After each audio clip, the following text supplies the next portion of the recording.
নমস্কার বন্ধুরা, আজকের ভিডিওতে আপনাদের জন্য সব থেকে বেশি গুরুত্বপূর্ণ হতে চলেছে। আপনারা যারা গত কয়েকদিন ধরে লক্ষ লক্ষ মেসেজ এবং কমেন্ট করেছেন যে দাদা আমাদের যুবসাথীর টাকা এখনও ঢোকে না, বা এপ্রিল মাসে লক্ষ্মী ভাণ্ডারের টাকা কেন আমরা পেলাম না, তাদের জন্য আজ রয়েছে বিরাট বড় সুখবর। আজ আমি সরাসরি আপনাদের দেখাবো কেন এই টাকা পেতে দেরি হচ্ছে এবং মুখ্যমন্ত্রী মমতা বন্দ্যোপাধ্যায় নিজে এই বিষয়ে কি বড় আশ্বাস দিয়েছেন। ভিডিওটি একটু লম্বা হলেও শেষ পর্যন্ত দেখুন, কারণ একটি তথ্য মিস করলে আপনার টাকা পাওয়া আটকে যেতে পারে। প্রথমে কথা বলবো বেকার যুবক যুবতীদের নিয়ে। আপনারা জানেন মুখ্যমন্ত্রী গত বাজেটে বাংলা যুবসাথী প্রকল্পের কথা ঘোষণা করেছিলেন এবং 1 এপ্রিল থেকে এই প্রকল্পের আনুষ্ঠানিক সূচনা হয়েছে।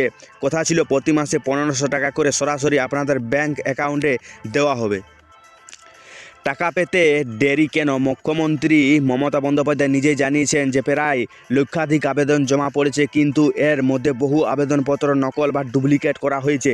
এই ডুপ্লিকেট আবেদনগুলো যাচাই করে তার প্রশাসনিক প্রক্রিয়া কিছুটা ধীর গতিতে চলেছে। কবে টাকা পাবেন? যারা সঠিক আবেদন করেছেন তাদের দুশ্চিন্তার কিছুই নেই। প্রশাসনিক স্তরে ত্রুটি প্রায় শেষ পর্যায়ে। খবর পাওয়া যাচ্ছে যে 10 এপ্রিলের পর থেকে যোগ্য উপভোক্তাদের অ্যাকাউন্টে পুনরায় টাকা পাঠানো শুরু হবে।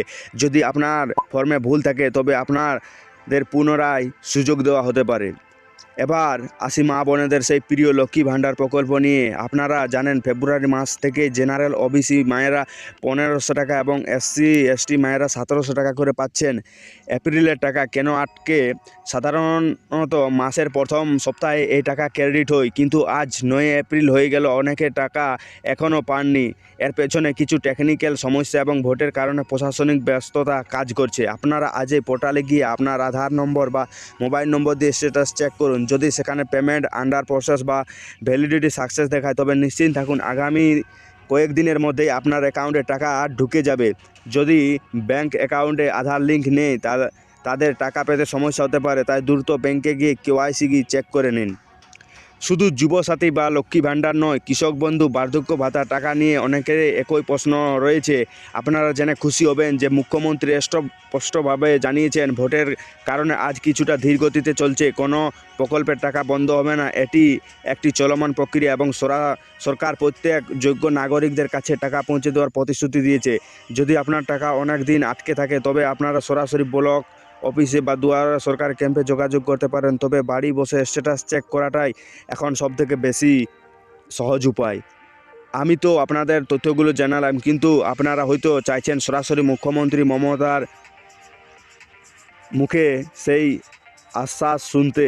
এখন আমি আপনাদের সেই গুরুত্বপূর্ণ ভিডিওটি দেখাবো যেখানে মুখ্যমন্ত্রী মমতা বন্দ্যোপাধ্যায় নিজে ব্যাখ্যা করছেন কেন যুবসাথীর টাকা পেতে দেরি হচ্ছে এবং যারা এখনও টাকা পাননি তাদের জন্য তিনি কি পরিকল্পনা করেছেন। তিনি স্পষ্টভাবে বলেছেন ডুপ্লিকেট আবেদনের ভিড়ে সঠিক আবেদনকারীরা যেন পিছিয়ে না পড়ে সেই ব্যবস্থাই করা হচ্ছে। চলুন আর দেরি না করে মুখ্যমন্ত্রী মমতা বন্দ্যোপাধ্যায়ের সেই বক্তব্য শুনে নেওয়া যাক। বক্তব্যটি শোনার আগে একটি ছোট্ট অনুরোধ, ভিডিওটি ভালো লাগলে লাইক দিন এবং আমাদের চ্যানেলটি সাবস্ক্রাইব করে রাখুন সঠিক খবরের জন্য। তাহলে চলুন মমতা দিদির সেই বক্তব্য দেখে নেওয়া যাক। কৃষকদের জন্য কৃষক বন্ধুও করেছি, আলু চাষিদের জন্য ক্রপ ইন্স্যুরেন্স, কৃষকদের জন্য ক্রপ ইন্স্যুরেন্স, কাকসাথী থেকে শুরু করে মসলিন থেকে শুরু করে শান্তিপুরে দত্তফুলিয়া থেকে শুরু করে রানাঘাটে সব জায়গা, চাকদা থেকে শুরু করে গয়েশপুর থেকে শুরু করে কল্যাণী থেকে শুরু করে জল প্রকল্প থেকে শুরু করে অনেকটাই আমরা করেছি। আগামী দিন আমি বলতে চাই লক্ষ্মীর ভান্ডার যেমন চলবে, যুবসাথী প্রকল্পও চলবে। যারা এখনো পাননি, যারা অ্যাপ্লিকেশন করেছেন তারাও পেয়ে যাবেন। আর এটা তাদের চলবে যতদিন তারা চাকরি না পাবে এবং চাকরির সন্ধান তাদের আমরা করে দেব।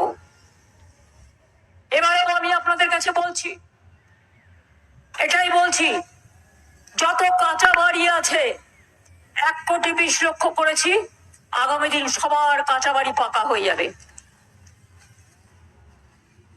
যাদের বাড়িতে এখনো কলের জল পৌঁছায়নি সব বাড়িতে কলের জল পৌঁছে দেবো। আর এবারে আমি দুয়ারে স্বাস্থ্য করব, আপনাকে বাইরে যেতে হবে না, দুয়ারে সরকারের মতো ব্লকে ব্লকে টাউনে টাউনে আপনাদের দুয়ারে স্বাস্থ্য হবে, ডাক্তার আসবে, সিস্টার আসবে, নার্স আসবে, প্যারামেডিক্যাল স্টাফ আসবে, আপনাদের চিকিৎসা করবে, আপনাদের ব্লাড টেস্ট করবে, আপনাদের এক্সরে করবে, যদি কারো খারাপ অসুখ থাকে তাদের বাইরে ট্রিটমেন্টের ব্যবস্থা করে দেবে। তো চলুন ভিডিওটি এখানেই শেষ করছি। সবাই সুস্থ থাকুন, সচেতন থাকুন, সাবধানে থাকুন, স্বাস্থ্য ভালো রাখুন। দেখা হবে নেক্সট পরবর্তী ভিডিওতে।